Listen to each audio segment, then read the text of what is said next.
Carbon and climate change is an ever-present part of farming. With ties now to the whole farm plan and support mechanisms like preparing for sustainable farming, we, collectively, as an industry, have never been so encouraged to engage with the issue. In today's episode of Thrill of the Hill, I'm joined by agricultural consultant and lead on the Carbon Dynamics Knowledge Network for SAC Consulting, James Orr, for a down-to-earth discussion on carbon auditing, climate targets, and the practical steps that farmers and crofters can take to lower emissions and improve their carbon footprints, including the benefits of knowledge exchange and understanding the pillars of sustainability. Hi there, James. How you doing? I'm good, Alex. How are you? Good. I'm living the dream. Happy New Year. Well, thank you. Happy New Year to you as well. James, this will be your first time on Thrill of the Hill. How excited are you? I'm over the moon, Alex. Can't wait. Fantastic. That's the spirit. James, can we just get kicked off with a bit of an introduction as to who you are, who's James Orr, and what's your role within SAC Consulting?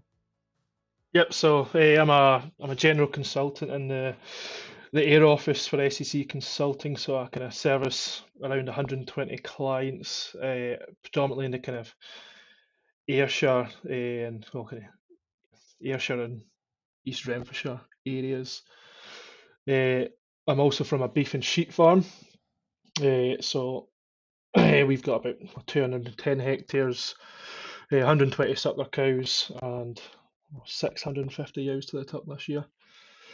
So I'm involved in the running of that business, weekends and evenings and things like that. And I've also done a master's degree through SIUC, where my thesis focused on the carbon footprints of livestock systems. So got no doubt I'll reference multiple times during this podcast. No, that's perfect. And you've also got a role within SAC's Knowledge Network. Can you talk a little bit about that?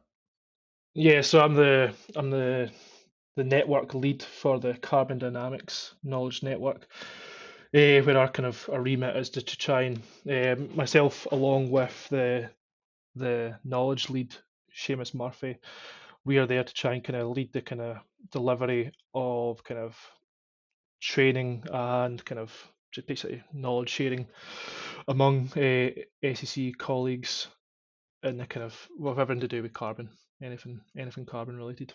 And so, James, just on that, so why is carbon reduction a hot topic right now? Why is it relevant to the uplands and the hill farmers out there? And with regards to the whole farm plan, preparing for sustainable farming, that's very topical as well right now. Can you just talk a little bit about that? Yeah, so carbon reduction is relevant because of the wider kind of climate change discussion. The Scottish Government has got targets for Scotland as a whole. So the target for that is that we're to be net zero by 2045. So what that means is that all anthropogenic emissions, so anthropogenic emissions are emissions caused by human activity, their target by 2045 is that all those emissions caused by human activity are captured by sequestration. So they are looking for all sectors across Scotland to reduce their emissions and to increase their sequestration. So increase the sequestration is the carbon capture. Scottish agriculture within that story has its own emissions targets. So within that, the mission we've been given by the Scottish Government is to reduce our emissions by around 30% from 2021 levels by 2032, which is it's no mean feat. That's a big ask, particularly when we're getting asked, as well as to reduce our emissions and to reduce our carbon footprint. We're also getting asked by the Scottish Government to tackle the nature crisis. So we've got to increase biodiversity while reducing our carbon footprint and producing high quality food, which those aims don't always pull in the same direction. So if you increase your output, increase your food production, you'd expect probably to see a reduction in your carbon footprint. So both of those aims can work hand in hand, as evidence shows. The evidence we've got here is the Scottish agriculture's performance from 1990. So between 1990 and 2015, Scottish farmers reduced their carbon footprint by 25.8%, which is a fall of 3.8 million tonnes of carbon dioxide equivalent and they've done that while increasing food production by 1.5%. So the sector is becoming more productive with less emissions. Uh, so that's the kind of trend I hope to see continue, that we continue to achieve emissions reductions while maintaining or improving food production. So you can do those two things again, but if you're trying to increase biodiversity, that doesn't always, it's quite challenging to do that while improving food production, while kind of maybe intensifying food production. That quite often, if it's not managed correctly, you can have a negative impact on biodiversity. And in your experience, James, I mean, we'll talk about this throughout the podcast, but how achievable is it? I mean, how up to the task are your farmers and farmers more generally across Scotland? I think farmers, carbon's a bit of a, so at the farm level, all farmers should be worrying about is their own carbon footprint, their own farm carbon footprint, which they now have to do as part of their compliance to get the single farm payment. So it's part of the whole farm plan. So farmers have to do it if they want to continue getting agricultural support payments. So they're going to have to do it anyway. But its core level, a carbon audit, all it is it's a measure of your business efficiency. It's how efficient are you producing. So the main kind of one of the kind of popular tools to do carbon audits is AgriCalc, and that just stands for Agricultural Resource Efficiency Calculator. So a lot of farmers do get kind of turned off by the carbon language, the kind of language you use in these audits. But at its core, all it is it's a measure of what are you getting out in terms of sales for what resources you're putting in. So it's closely linked to profitability. If you are more efficient in your use of resources, you're going to have a better carbon footprint, and you're going to, in all likelihood anyway, have a better level of profitability because you're more efficient in your production. There's so one of the main kind of parts, one of the most beneficial parts of doing a carbon audit at the farm level is you get to benchmark yourself against your past performance, but also against similar systems. So you're able to compare yourself to, say you're a beef and sheep farmer on a hill slash upland system. You can compare yourself with other hill or upland systems producing the same product, and you can see how you compare against them. And you can use that to identify areas that you could improve on and seek advice to do so. And do you tend to find, James, that farmers like the comparisons, like the benchmarking element of it, or are we meant to be benchmarking ourselves against the industry, or would you rather see farmers benchmarking themselves against their own performance year on year? That's a good question. So I think it all depends on the accuracy of the data that's put in. So sometimes the benchmarking data, certainly in some of the carbon auditing tools, you could argue that some of the data in the benchmarking data isn't good enough. That there's been inaccurate data entered. So that's why, I mean, taking AgriCalc for example, there's kind of measures in place to improve the accuracy of the data that's inputted into it. Every carbon audit that's submitted on AgriCalc is checked, and I'm pretty sure all the other carbon auditing tools are the same, that there's somebody there checking the data that's getting inputted to make sure it's sensible, that it's within expected ranges. So that does improve the quality of the data. But I mean, if you're being honest when you're doing your carbon audit and it's an accurate carbon audit, comparing against yourself is very useful. And again, that's at the end of the day what we're doing. We're not really competing with each other, with our neighbours, even though a lot of my clients do enjoy talking to their neighbours about their carbon footprint and seeing who's better. But improving on your own performance is where the real gains are at. It doesn't matter if you're better than your neighbour.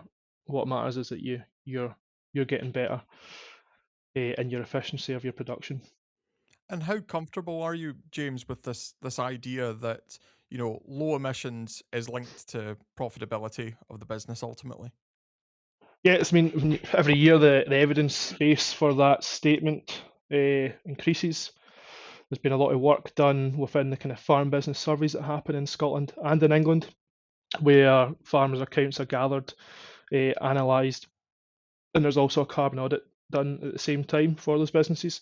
And it's pretty clear from that the more profitable businesses tend to have more efficient production systems, and they tend to therefore have a lower carbon footprint. So I mean, it's pretty clear, in my opinion, that that is the case. Banks are now quite often looking to see carbon audits for existing businesses when they go to try and get a loan from the bank. So it's clear that the banks, who at the end of the day, when they're assessing whether to give you a loan or not, they're assessing the efficiency of your production. Typically, that in the past, that's been done through cash flow budgets and maybe a financial analysis of existing performance, past performance. They're wanting to see that you're an efficient farmer and that you're going to be able to service that loan with them. They're asking to see carbon audits as part of that now, so it's quite clear that they agree and they think that a carbon audit's a good measure of business efficiency, of production efficiency, and is therefore tied to how able you will be to pay off that loan.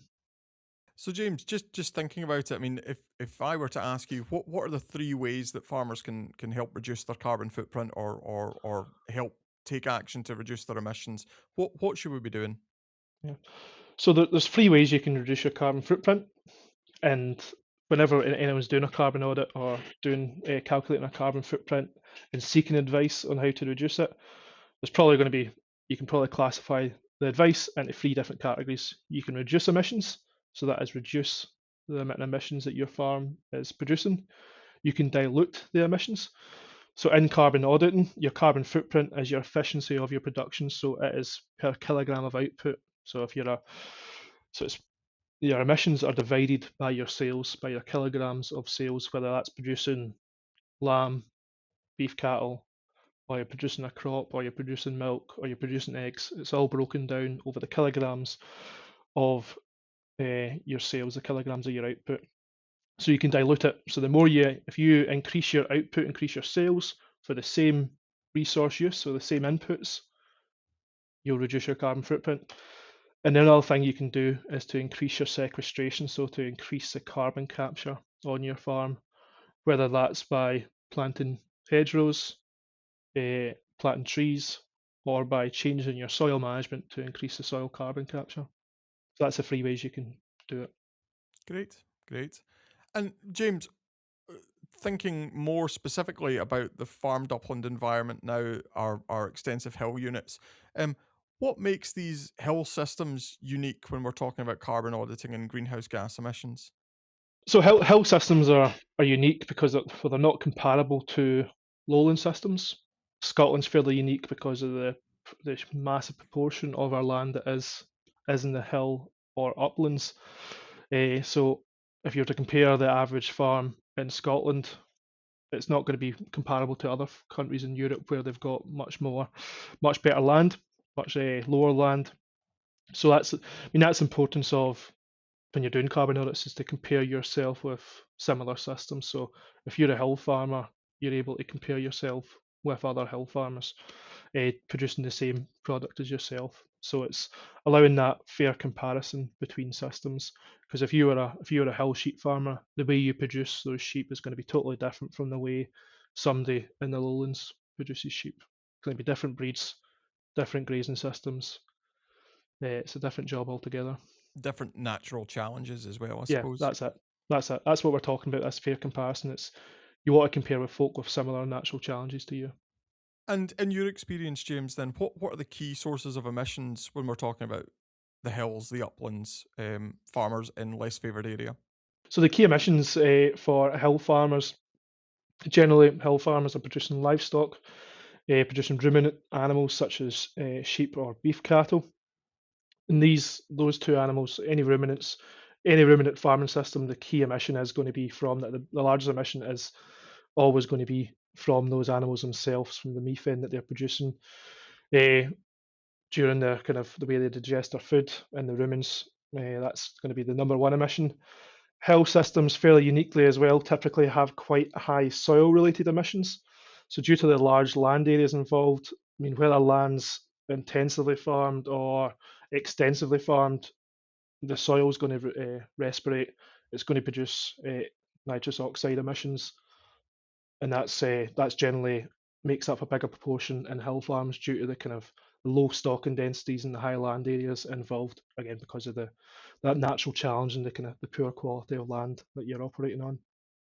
And James, where do you stand on the issue of like inorganic fertilizer use, for example? I do a lot of carbon audits myself, and a lot of my farmers will naturally have high inorganic fertilizer use, and it is always a challenge to convince them to make that investment in lime, make the change in their nutrient management plan, look at what grass species there are present in the soil. I mean, there's a lot that goes into that kind of decision making. Mhm. On your in-by land, which the majority of hill farms will have, and certainly the farms in the uplands will have land that's classified as Region 1, so it's ploughable pasture. Uh, that's where you'd want to kind of intensify your production. That's where you'd want to make sure your pHs are right. To me, I sometimes talk to clients about what I call platforming. It's kind of platform farming. Your land's your platform. Take care of your soil. It takes care of your crop, and if you've got livestock, the crop takes care of your livestock, and then that'll take care of your profitability. It's a very kind of simple mantra, but that's the way I see it. Soil health is key, and the underpinning that is pH. Uh, pH is absolutely critical. If you're going to be spending money on inorganic fertilizer, on bagged fertilizer, it's very expensive. It fluctuates. It's very volatile market, as I've seen in 2022 during the well, after in the fallout of the Russian invasion of Ukraine. I mean, fertilizer prices jumped up over 150% in some cases.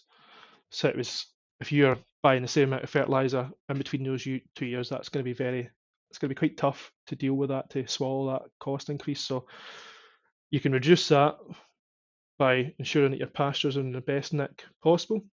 So younger pastures respond better to fertilizer than older pastures do. Older grass doesn't respond as well.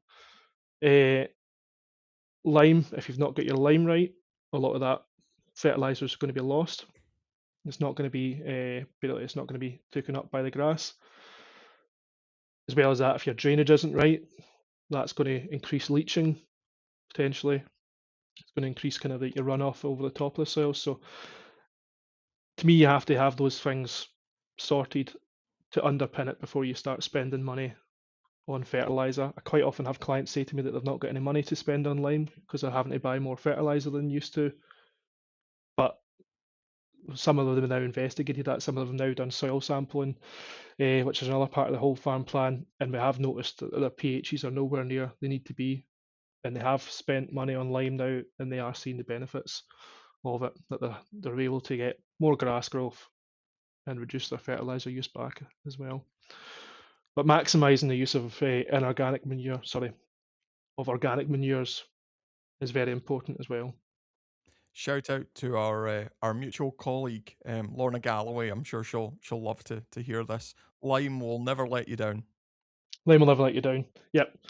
And if you can make the most of the dung or the slurry that you produce on your own farm, so make the most of it. I mean by putting it on fields that are going to be able to utilise it best.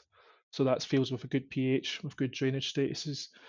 You'll be able to get better use out of that, and if you can import organic manure as well. So I mean, there's a lot of kind of biodigesters around the country now. There's a lot more hen sheds going up, so there's hen pen available as well. But if you buy these organic manures in, they're typically a lot cheaper than bagged fertilizer. Yes, you'll probably have to get them. You'll have to maybe store them. You'll have to pay to get them spread. But it still typically works out a lot cheaper than bagged fertilizer, and you can use that to reduce your inorganic fertilizer use.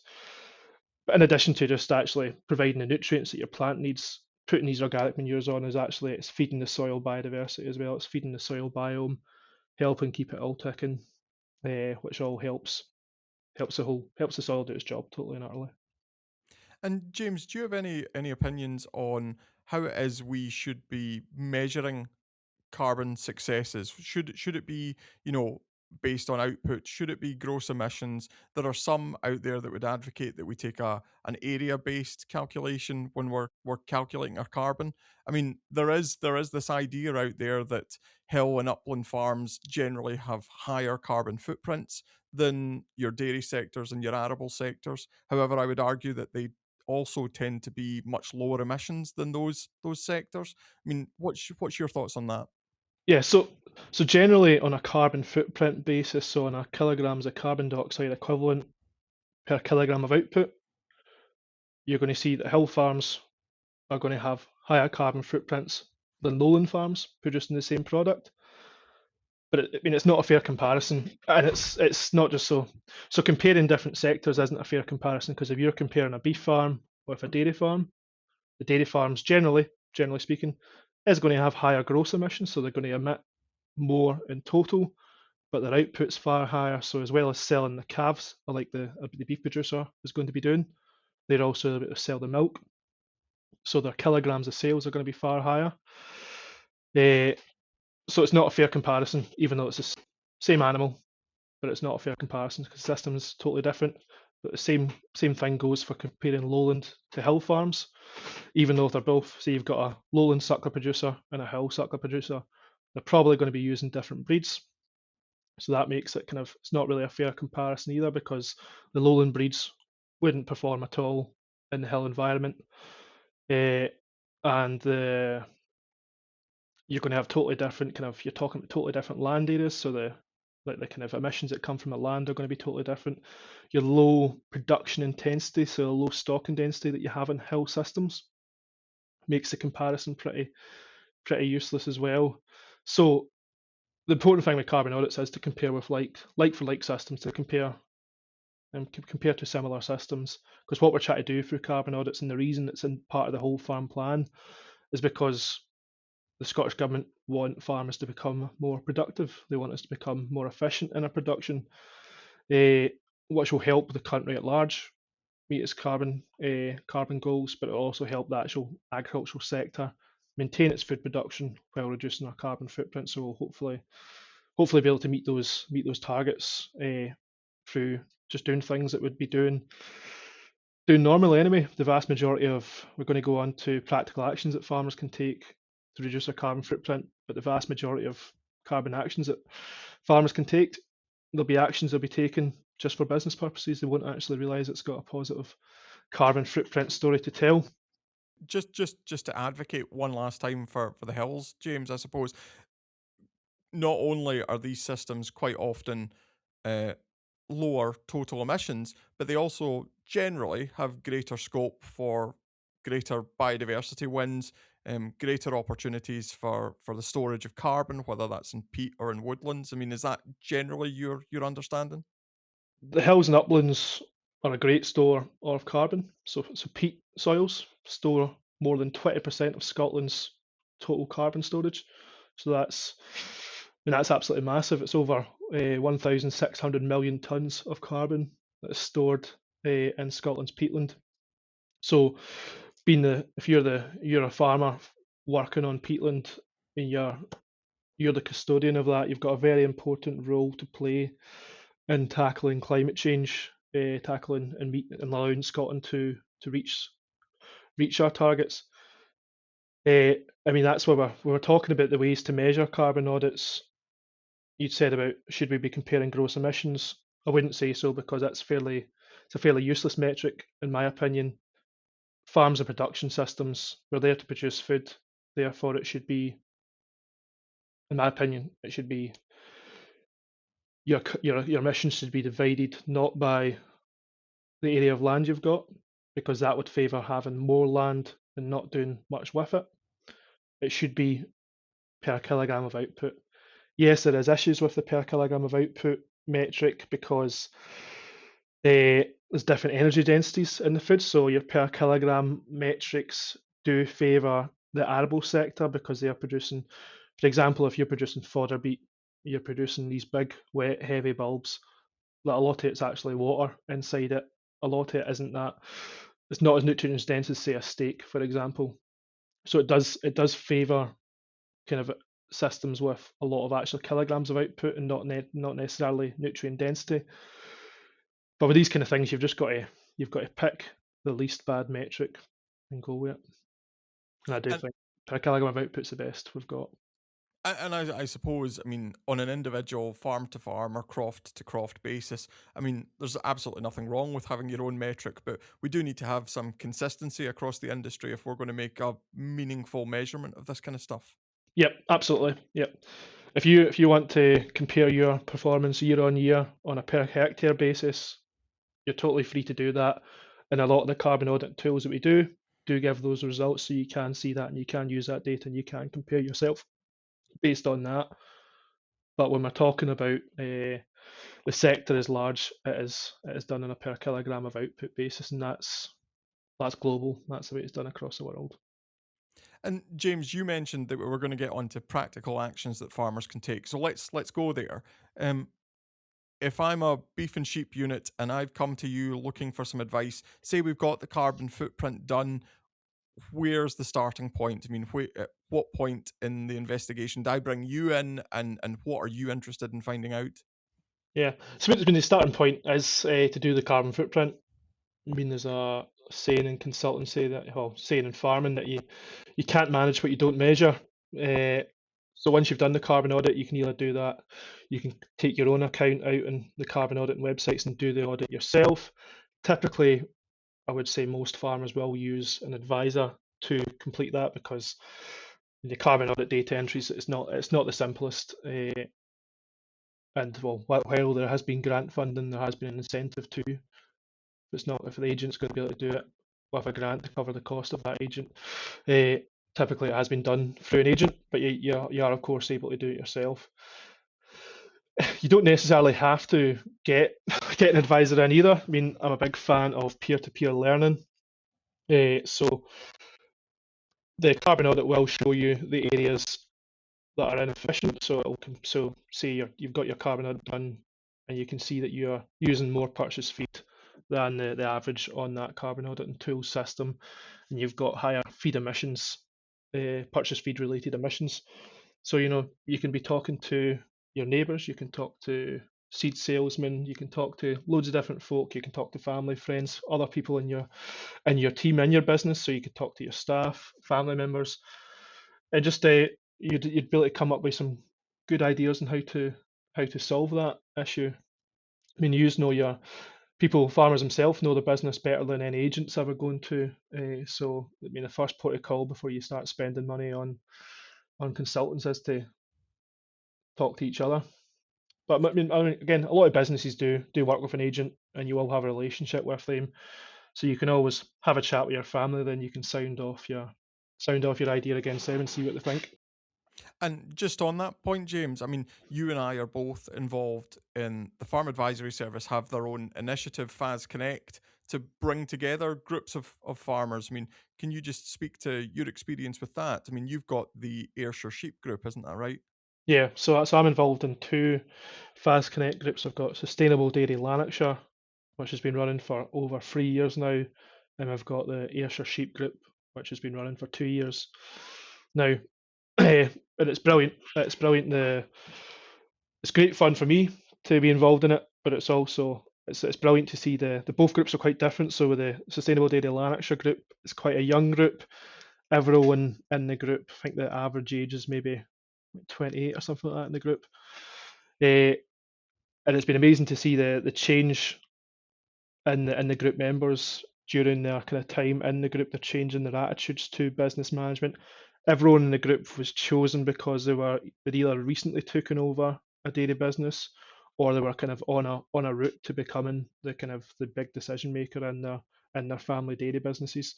So they're all at a similar stage, and I think we started off. Some of them were, to be honest, probably more there for the social side of the group. That building that network, the friends, and the kind of the good trips that we went on to learn. But as the groups went on, and we've learned some fantastic stuff, we went some really good trips. They've become more and more kind of business minded, more probably ruthless in the way they. So we go around and visit each other's farms, and they've become probably more ruthless in the way they hold each other to task about why they're doing stuff, and whenever anyone's got a problem on farm, they pop it in the group chat, and everyone has a say, and they're getting some properly good advice, because I mean they're all producing the same product, and if you're having a problem for the first time, you can almost guarantee it somebody in that group has already had that problem and tackled it. It's a similar thing with the sheep group. The sheep group is we're more focused on going around each other's farms, so we've never actually done anything else. We've just been working our way around each other's farms. And what we do with that is the morning is a farm tour. Before the meeting, the host prepares some kind of data for everyone to have a look through, and a kind of short explaining about their farm practices. And then in the afternoon, everyone gives individual feedback on what they think the farm's doing well and what they think they can do better. Then we split into groups where they give them some recommendations about how to tackle the problems that we think we've identified, and that's all fed back to the host. So that's been the results we've seen from that. The improvements that folk have had in their systems has been very impressive already, and we're now moving on to actually doing KPI benchmarking. So we're not doing financial benchmarking, we're just doing KPI benchmarking. So we're looking at some key sheep KPIs, key performance indicators, such as your scanning percentage, lambing percentage, lamb mortality, yow mortality, things like that. We're just looking at these kind of monitoring, tracking these KPIs. And we're going to have our first meeting on that in February, so that's when we'll see how folk are doing in that, and hopefully throughout the years of doing that, we'll be able to identify problems with people's systems, question them to find out, for example, why is your lamb deaths from marking to weaning much higher than the average from the group? What are you doing? What are your practices? And we'll be able to identify problems and inefficiencies in each other's systems and come up with some good solutions. So, on the face of it, peer-to-peer learning is a really impactful way of getting across knowledge exchange. It's the best way, totally and utterly. As you'll know yourself, being a consultant, clients don't always listen to us. Yep, yep. Don't always. You can give them advice, you can lead a horse to water, but you can't make it drink. But farmers learning from each other, in my experience, is they listen to each other much better than they listen to outsiders. But James, when they do listen to us, what kind of things would you be encouraging them to investigate off the back of their carbon footprint? Yeah, so once they've done the carbon audit, it'll identify the inefficiencies in the system. So it'll have maybe a rating on the terms of their opportunity to improve in the specific emission sources. The kind of common ones we see, or the common recommendations that I give anyway to people to improve their carbon audit is, I mean, number one, we've already talked about platform farming, soil health. They need to look after your soil health. You know, it's a basic building block that your farm is built on. So in that, would be talking about soil pH, drainage status, soil structure, and we can use kind of like there's different tests you can do to assess that. But if there's say, for example, high purchased fertilizer emissions, that would be one of the key recommendations to tackle that. Yeah, another kind of key area that folk can quite often we give advice on to improve is breeding. So, I mean, that's using the appropriate breeds and the appropriate systems. And also, quite often now we're talking about genetic profiling, particularly when we're doing a dairy farm carbon audit. It's really going to be the answer, I think, for livestock farming carbon footprints. I mean, you've got companies that are selling genetics, but they are now it's not advanced now that are now able to select their bulls when these bulls are just embryos. Don't even have to wait till they're born to see what they look like. It's just purely based on their genetics. And we're going to be able to, that's going to come to the beef sector next, and it'll come to the sheep sector as well. And we'll be able to one day make much better, much more accurate decisions around our breeding. So our livestock are going to become more productive, lower labour input, healthier. They're going to live longer. They're going to eat less. I mean, we've already seen that. I mean, if we think again, I know we're supposed to be talking about this is Phil the Hill, but if you look at the dairy sector, we can see if you look at the UK's milk production from now compared to say 60 years ago, and the number of cattle we've got. There's less cattle producing more milk, so that's all through genetic gain. So with the use of technologies like genetic profiling, we're able to speed up genetic gain far faster.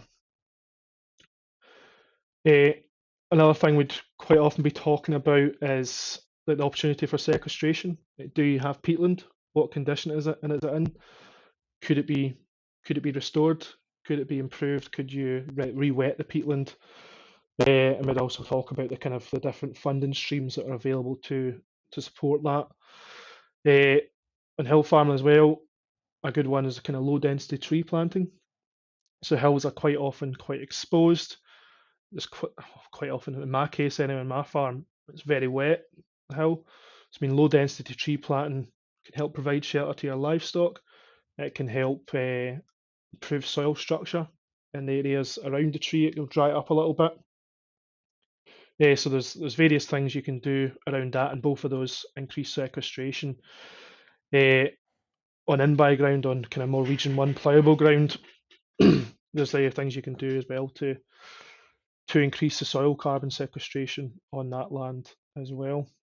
But whenever we're talking about practical actions that farmers can make, the kind of three things I always try and remember is like the three pillars of sustainability. So the three pillars of a sustainable system is number one, economic sustainability.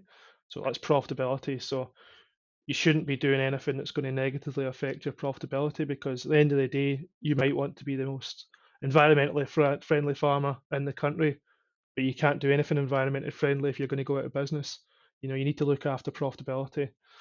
You also need to look after the second pillar, which is social.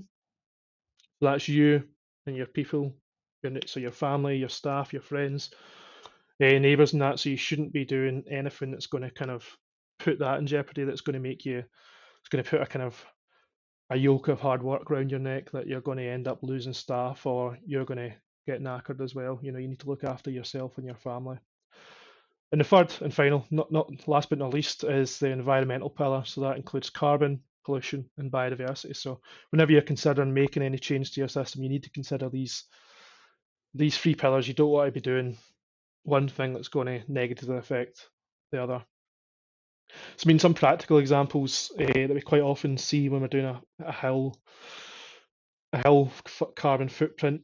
A good one to improve the forage quality on the hill is using GPS collars on the cattle. So cattle are very important for grazing hills. Any ecologist worth their salt acknowledges it for nature and for keeping the habitat right on hills. It's absolutely critical to have cattle on those hills grazing. Yep. GPS collars are a really good way to kind of target the grazing of the cattle. So you can, if an area is getting a bit rank in terms of its vegetation quality, you can target that area with cattle using GPS collars to keep them there to try and improve that land. Another very common thing that we'd recommend as well, particularly a lot of the carbon nuts we do quite often have quite high purchase feed, particularly in the hill context, because your land's naturally challenged. You're not able to grow as good forage as somebody in a lowland system is able to. So typically a hill carbon footprint is going to have a higher carbon footprint than others, a higher feed use carbon footprint, sorry. So the kind of key thing you can do to that is to just try and maximize the quality of the forage you're producing. So that's making good silage, producing good healthy grass. So looking after your soil health through the things we talked about earlier, reseeding, making better grass on your best land, making good silage, and that will hopefully reduce the purchase feed that you have to buy. So it's saving you money on that front, but also reducing your carbon footprint. Perfect. And James, how do farmers avoid spending money on things that won't necessarily stack up? I mean, if I was to ask you about investment decisions that really make a difference, what should we be thinking about? So, again, the first thing will take you back the three pillars of sustainability. So economic, environmental, and social. you should think about those three pillars when you're considering any investment. Uh, a kind of key investment for me in a kind of in a hill context is I think so improved kind of livestock handling facilities, so handling systems, weighing equipment, that kind of thing. It'll not just save you time, so it'll save you time. That'll give you more time to do other things. So there's going to be there's no direct carbon saving from having a better handling system, but there'll be an indirect carbon saving. You'll be able to go through, say, your sheep. You'll be able to go through them quicker, do whatever you need to do with them quicker. That'll give you more time. Potentially, it's going to reduce staffing numbers as well. You won't need somebody else there with you. You can do it yourself. So there's potentially financial savings as well there. But I mean, at that time that you're going to get back, the time you're going to be able to go and do something else, that's where you can, it'll allow you to do something else, and that's where your carbon saving probably is. Arguably, as well, some of these handling equipments, these weighing systems, it's about refining the data that you're putting into your carbon footprint as well, because we all know a farmer who takes a well-intentioned guess as to the average weight of their livestock. Yeah. So I mean, carbon audits are like any other kind of business analysis technique. You put rubbish in, you're going to get rubbish out. So the importance of accuracy when you're doing your carbon audit, when you're gathering the data for it, I mean, it is critical to put good information in, so you get the best result, the most accurate results out, which allows you to make more accurate decisions. If you're making decisions based on faulty information, it's going to be a faulty decision. Whereas if you're making it on good information, yes, I mean that's it. The weighing equipment will give you that ability. You'll know your livestock's weights at the different ages, but as well as that, there's obviously going to be an efficiency gain potentially there by doing that weighing. You're going to be able to potentially reduce, for example, wormer use in sheep. Well, there's a carbon saving there, there's a financial saving, but you're also helping to reduce anthelmintic resistance on your farm. If you're, say, weighing the lambs frequently and you've set a growth target of, say, 300 grams per day for them, and any lamb that doesn't hit that growth rate gets dosed. Another thing that farmers should be investing in, and this isn't necessarily a financial investment, this is more a time investment, it's to improve KPI monitoring. So improve your data gathering and improve your data use. As we said earlier, if you don't measure it, you can't manage it. But if you're not tracking and recording and benchmarking your own performance against yourself with these KPIs, such as your scanning percentage, your lambing percentage, lamb mortality, your kilograms produced per hectare. I mean, kilograms produced per hectare has been shown through the Farm Business Survey results in England to be the biggest predictor of profitability in cattle and sheep systems. So in beef cattle and sheep systems, producing more kilograms of output per hectare is one of the key indicators of profitability. So that's one of the key benchmarks that you should be pushing to improve and improve your production per hectare. And James, just with one eye to the future a little bit here, and obviously we won't hold you to anything, but in terms of where future agricultural support is likely to go in terms of promoting low carbon farming, I mean, we talked a little bit earlier on in the podcast about the whole farm plan, and carbon auditing has become a component of that. Do you have any kind of idea where else we might end up going in the next couple of years? Yeah, well, I mean the carbon smart systems like being rewarded through agriculture support mechanisms is already here. That's already here. You've already got the carbon audit included in the whole farm plan. Yes, there's no requirement to improve your carbon audit through that, but you've got the beef calf scheme, the beef sports scheme, where you're not getting paid for that calf unless its dams had a calving interval of less than 410 days. That's a carbon measure. So it's already here. Farms that are carbon smart or efficient or have a good production efficiency are already getting rewarded through the agricultural support system, and I would say it's a safe bet with these targets that we've got, a 30% reduction in our carbon footprint by 2032. I mean, that's only going to increase and continue, I believe. But the key thing is for us is there's co-benefits of that, not only through reducing your carbon footprint, not only are you going to you're going to safeguard your subsidy in future, but you're also going to be benefiting every single year through improved sales, reduced cost to sale. I mean, your carbon reduction, reducing your emissions it's not just like compliance with the rules so you can get your subsidy. I mean, it's a part of your long-term business resilience. If you're more efficient in producing the same food as your competitor in times of like price. So just now when price volatility, so when the dairy sector, for example, they're taking a hit in their milk now, they've had a big drop in milk price. You know, the ones that are most efficient, the ones that are producing that milk most efficiently, they're the ones that are going to survive. So working on that the now, I mean, it's a good thing to do, not just for the climate, but for your own kind of sustainability of your business. There's a lot of good kind of government support as well for kind of knowledge exchange and research in this area. So I mean, there's farming for a better climate, and they've done a lot of good work prior to the establishment of the Farm Advisory Service, and all the resources that they produced. Really good advice and kind of like technical information and practical examples of how farmers have reduced their carbon footprints. They're all on the Farm Advisory Service website now.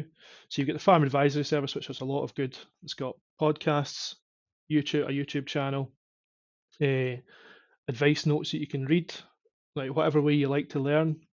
It's there on the website for you. Whether you like to listen to it, watch it, or read it, or there's even some courses where it's kind of interactive and you have to do something, you have to kind of answer questions as you go through. So whatever way you like to learn, these resources are on the website for you to do. There's also the Farm Advisory Service Connect, which we've already talked about, where it's kind of peer-to-peer learning. You're learning in groups of kind of similar-minded farmers. And again, you're probably not going to be doing, probably not going to be learning this thing with a carbon reduction in mind. You're going to be learning this thing to make your life easier, to make more money. But a lot of the kind of things that you can do and that recommend consultants would advise you to do to make your business better, to make you more efficient, to make you more profitable, or to make your life easier, they quite often have a carbon reduction benefit as well. So farmers are acting on climate change. Every farmer out there, whether they know it or not, will be, if they're trying to improve their business, if they're trying to become a better farmer, a more profitable farmer, they're probably going to be reducing their carbon footprint alongside it, even if they don't realise it.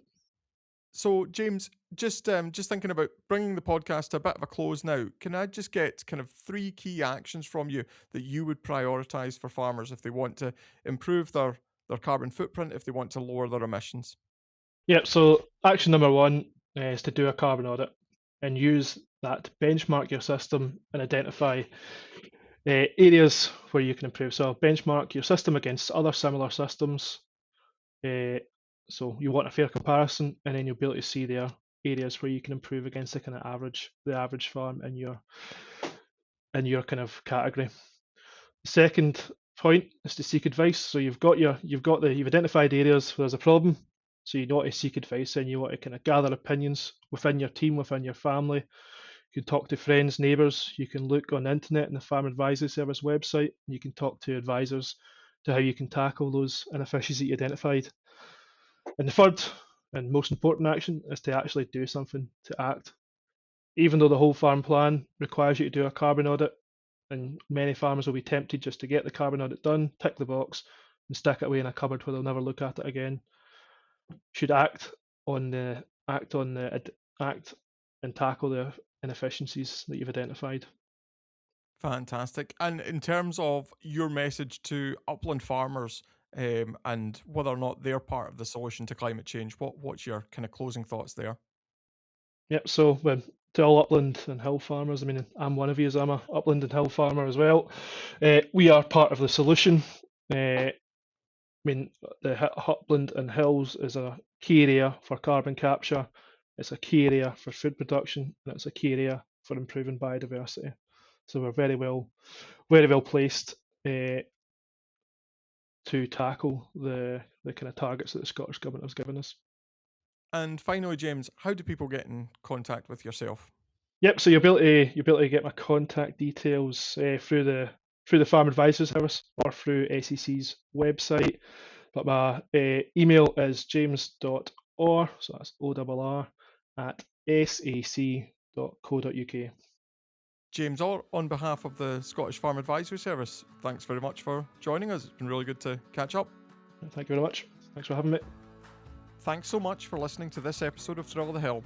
If you've enjoyed this episode, why not try the Natural Capital podcast with Harry Fisher, or join Tiffany Stevenson over on Cropcast. Thrill of the Hill is brought to you in association with the Scottish Government. Executive producer Kerry Hammond, producer Helen Cowie, and editor Kieran Sim.